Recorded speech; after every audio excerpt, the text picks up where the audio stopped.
Evidence has now come through, according to the CIPS UK manufacturing survey, that companies are preparing for Brexit by stockpiling raw materials at a record rate. It did so in the month of January.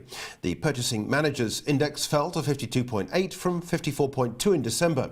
A figure above 50 still implies activity in the sector is expanding, but IHS Markit CIPS said that companies were stockpiling goods at the fastest pace in the survey's 27-year history.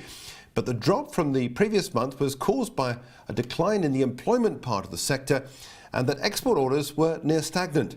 The implication from this, it said, it had not been for the stockpiling of that number, the figure would have been far lower. The survey publisher says that there is a risk of the sector slipping into recession in the near future. Let's take a look at the trade out of this, and it's really about negative sterling. Sterling against the US dollar is down technically below these two spikes lower that we had earlier in the week, but it has recovered a little bit. But if we do get a candle close below that level, that suggests that we've got more downside to come for sterling. If you do go short on this, a trade at 130.62 would see a stop at around about the 132.28 level to give you protection.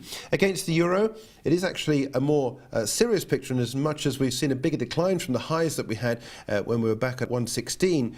Here we are now at 113.91, and the drop we've seen there has been bigger against the euro for sterling, so that would imply potentially more momentum on the downside for sterling against the euro.